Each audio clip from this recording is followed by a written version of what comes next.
Assalamualaikum warahmatullahi wabarakatuh. Bagaimana kabarnya anak-anak? Semoga selalu sehat. Hari ini kita akan kembali belajar tentang kimia farmasi untuk kelas 12. Minggu kemarin kita sudah belajar mengenai konsep reaksi reduksi dan oksidasi. Konsepnya ada 3. Yang pertama apa? Yang pertama itu adalah pelepasan dan pengikatan oksigen. Yang kedua, pelepasan dan penerimaan elektron. Dan yang ketiga, perubahan bilangan oksidasi. Nah, kemarin kita membahas sedikit tentang Bilox. Nah, sekarang kita belajar lagi Bilox itu apa. Bilox, bilangan oksidasi digunakan untuk menyelesaikan reaksi reduksi dan oksidasi.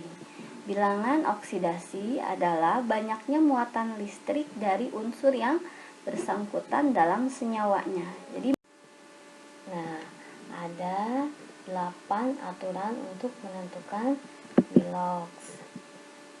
Nah, yang pertama ini untuk Bilox unsur bebas seperti monoatomik, diatomik, dan poliatomik.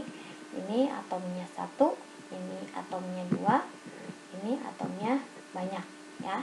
Jadi mono itu 1, diatomik itu 2, poli itu banyak. Nah, Biloxnya adalah 0 ya. Contohnya unsur Fe. Fe ini adalah besi ya. Unsur besi, Cu adalah tembaga, dan N2 adalah nitrogen. Nah, ini Biloxnya sama dengan 0.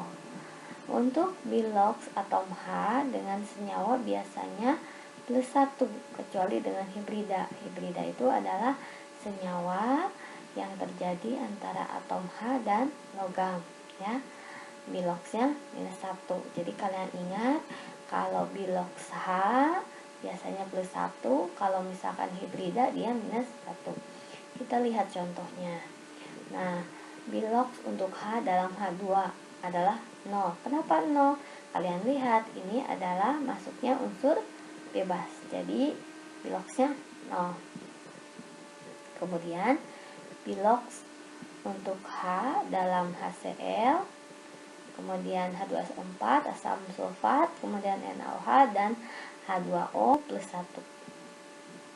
Sesuai ya.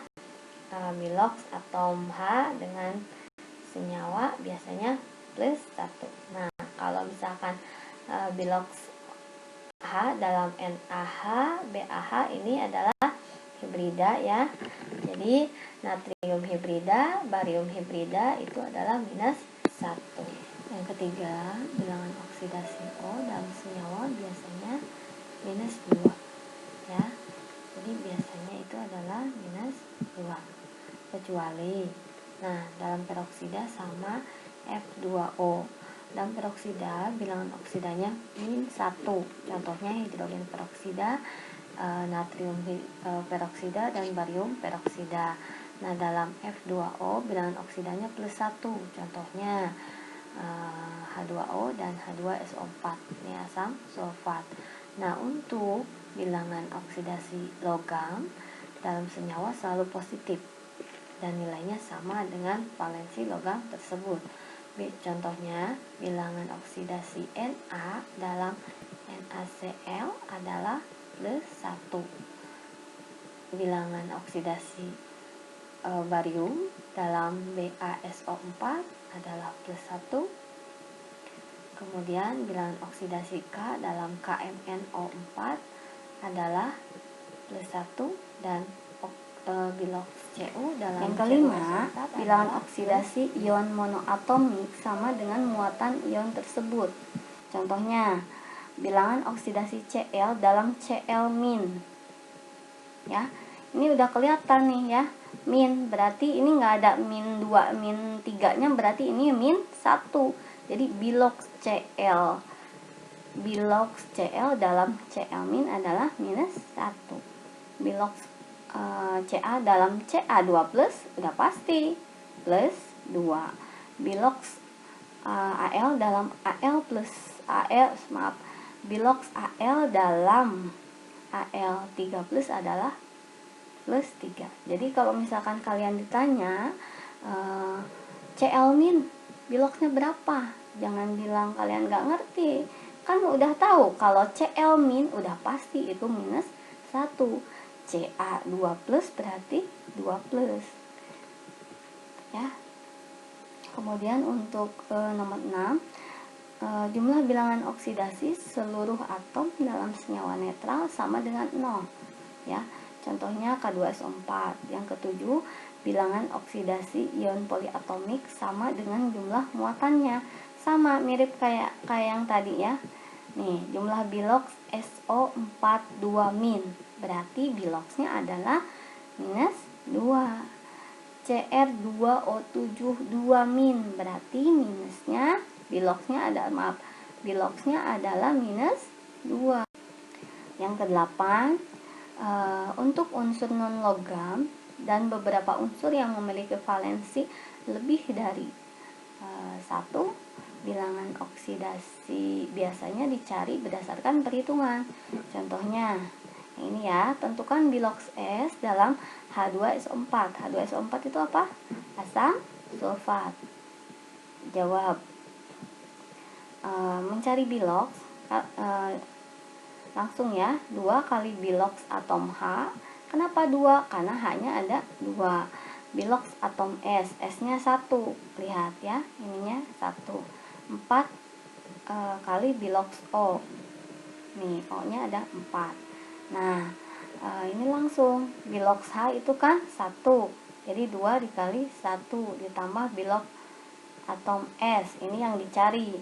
Kemudian 4 dikali min 2. Ini O itu akan biloxnya min 2 ya, dikali 4 karena O nya ada 4. Nah, 2 ditambah bilox atom S ditambah minus 8 sama dengan 0 ya. Jadi bilox atom S ditambah min 6. Kenapa jadi min 6?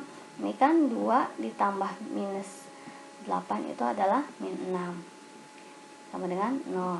Jadi bilox atom S sama dengan ininya pindah ruas ya.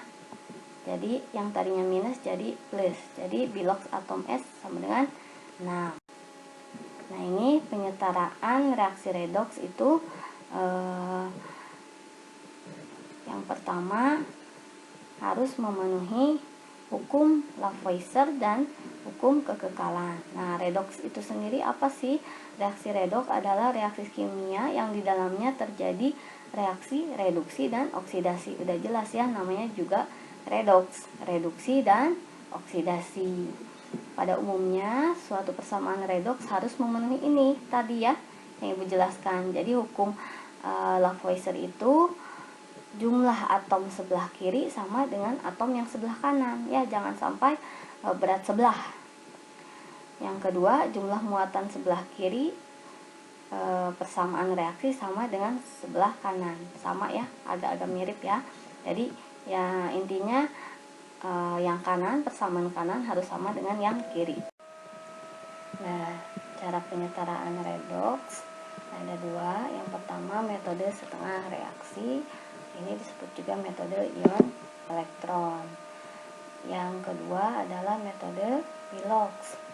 Metode bilox ini yang Ibu jelaskan tadi ada 8 aturan bilangan oksidasi. Oke.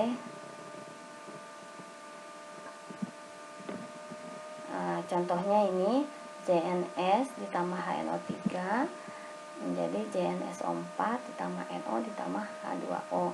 Nah, untuk menentukan penyetaraan redoks ini, kita harus menentukan dulu mana oksidator, mana reduktornya. Kemudian tentukan mana reaksi reduksi dan reaksi oksidasi. Yang ketiga, tentukan juga penurunan bilox dari oksidator dan peningkatan bilox dari reduktor. Oke. Nah, kita lihat ZNS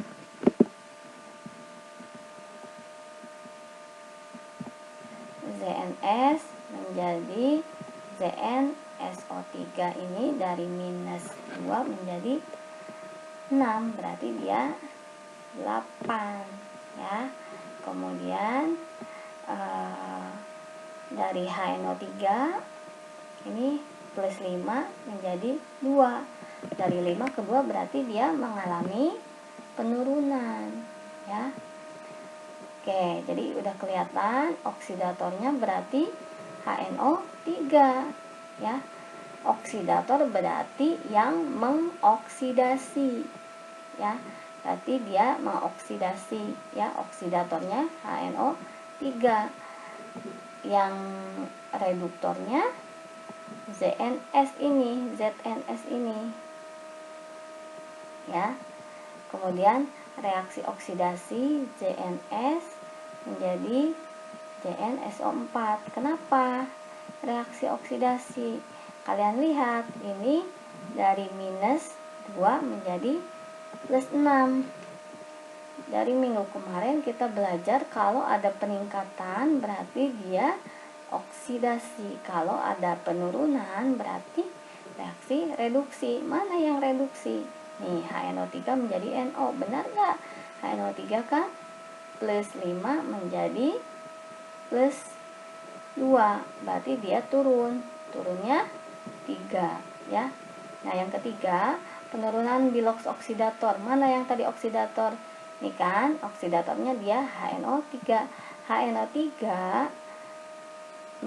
Nah, jika kalian bertanya, kenapa sih Bu kita harus belajar tentang redox? Nah, ini ya penerapan konsep redox itu. Kenapa sih harus kita pelajari? Nah, intinya untuk konsep redox ini kita terapkan dalam titrasi redox atau analisis volumetri, pembuatan sel volta, dan pembuatan sel elektroforesis. Nah, maaf ya, ini kurang L. Kemudian kita jabarkan satu persatu. Yang pertama, titrasi redox. Ini banyak digunakan untuk penerapan kadar obat. Nah, contohnya apa? Nah, untuk menetapkan asam askorbat. Kalian tahu nggak asam askorbat itu apa? Ya.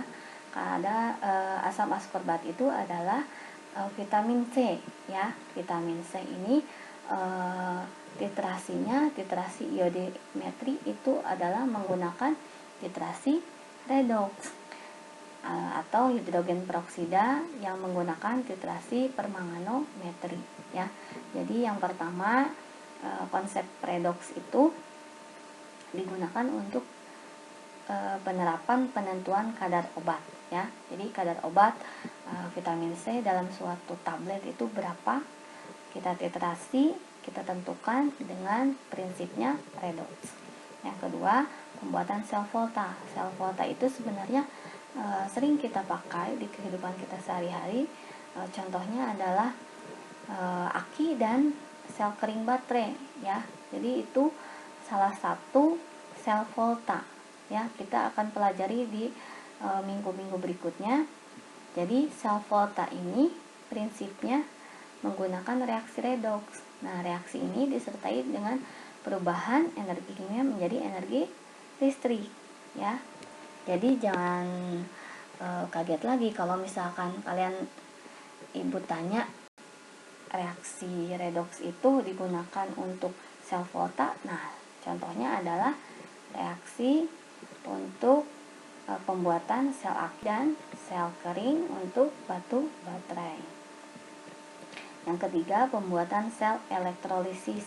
Nah, elektrolisis ini reaksinya disertai dengan perubahan energi listrik menjadi energi kimia. Reaksi ini digunakan untuk zat seperti pembuatan NaOH, pemurnian logam, dan penyempuhan.